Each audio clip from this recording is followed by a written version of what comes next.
Then we move into the key Thanksgiving period, and our key unveiling this year is again going to be a tremendous, tremendous product from Rare. We're going to be unveiling Nintendo's newest member of the Nintendo All-Star team of characters, namely Banjo and his comical sidekick Kazooie. This is very much in the mode of a Mario 64 game, 16 worlds, 24 modes, free roaming, true three-dimensional activity. But why should I talk about it? Kenn Lobb, why don't you come on up and show them how this game looks? Come on up, Ken.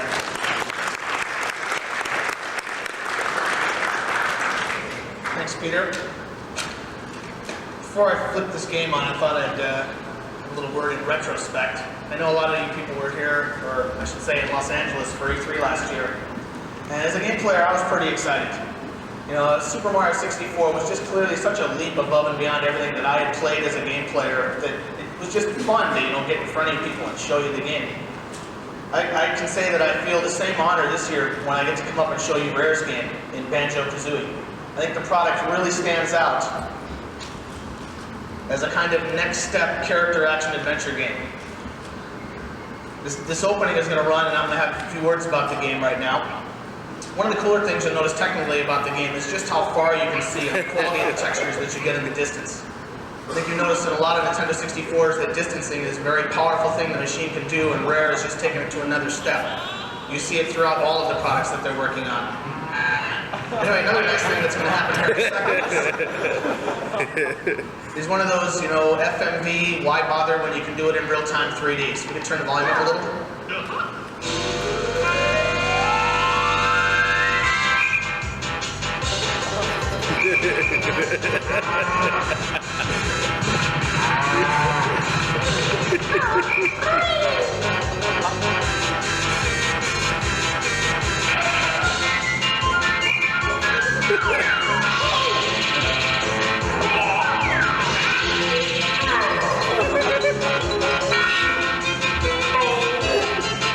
This goes on for like another minute. I think I'll cut it off real quick and get into the game.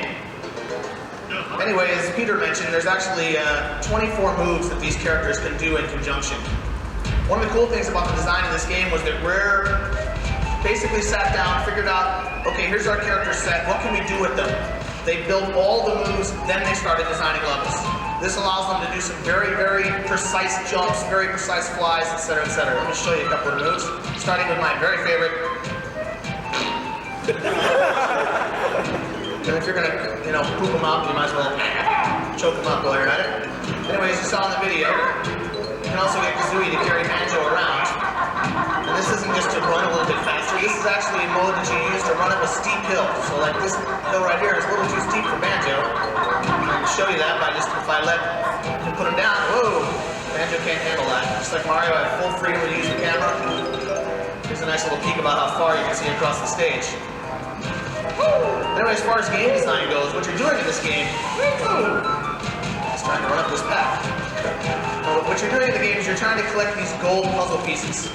Some major giant dude has stolen your girlfriend and you're going to try and work your way up into his castle in the clouds. But before you can do that, you're going to have to gather some puzzle pieces to build a picture that you can then kind of fly into. Here's one right here.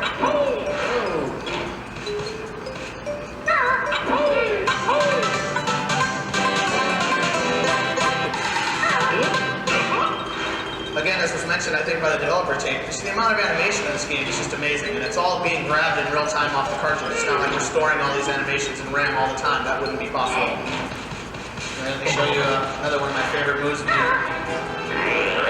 That's perfect. That'll get you through some deep, nasty areas in the game. You actually can also go visit this witch doctor, dude. No, that's not him. He's a bad guy. Witch Doctor guy, as you saw on the end of the tape, will turn you into several different creatures, of which Rare has only indulged me with a few. I know that one of the things you get turned into is...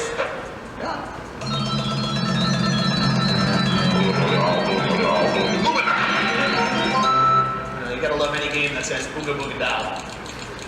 Anyway, it turns you into a termite. Being a termite allows you to get you into smaller areas, and that actually allows you to walk on even steeper areas than you're able to walk on when you're in the Kazooie Legs mode.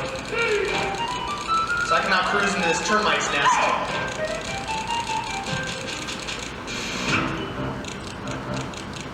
Work my way to the top of the nest, and I'll find myself another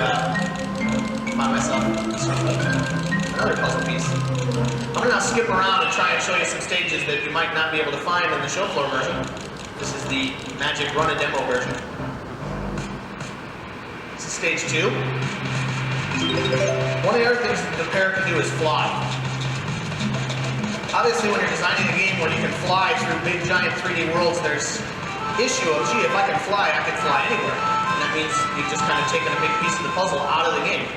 So what Rare did, which is kind of cool, is they've limited the amount of, limited the amount of flight that you get. And they've done this by these feathers.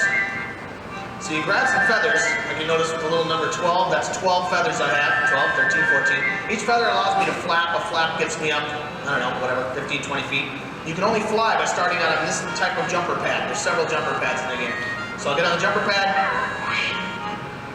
and away I go.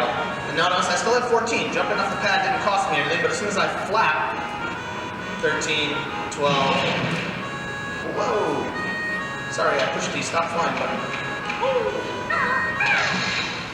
Anyway, again, this level you're going to be able to play at the show, so I'm going to skip ahead. This is actually inside the ship that I just climbed up in that level.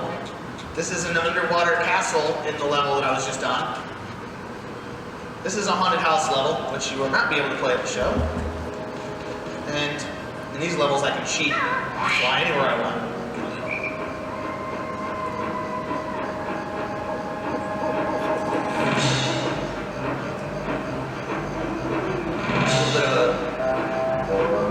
Hedge maze. Haunted church, evil skull, the ever popular evil tool shed, dive bomb, another one of his moves. Plunge down, another one of his moves. Whoa, camera not working in this level. We'll go ahead and jump ahead to the next stage. This is in the basement of that house. Again, not much going on here, as these are basically levels that don't have the game parts put in yet. Just let me wander around and show you some stuff. This was shown on the tape. One of the cool things the game does, when you fight a boss, the camera pulls like way out. So there's Banjo-Kazooie down there. You're trying to work your way up this giant organ. Woo! Woo! Whee! Woo! Woo! So you have to squeeze the camera on these levels as it is early. Anyway, I'll show you what I was trying to show you up there. It's kind of a nice effect. Jump to the next stage. I'm in the Giant's dining room. That's actually a picture of the first level in Conquer.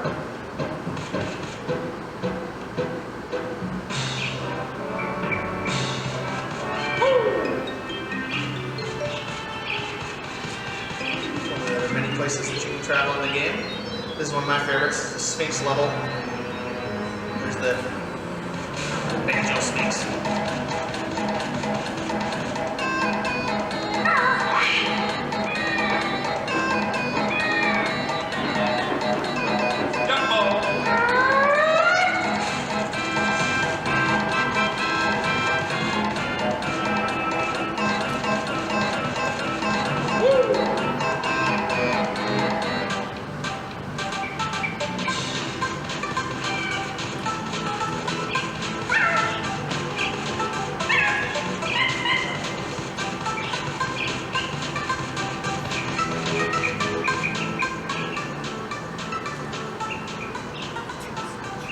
Anyway, that pretty much sums this game up. Hey, who's that guy? We know him. I think I'll let him run off to his next game. Anyway, thank you very much for your time. Thank you, Ken.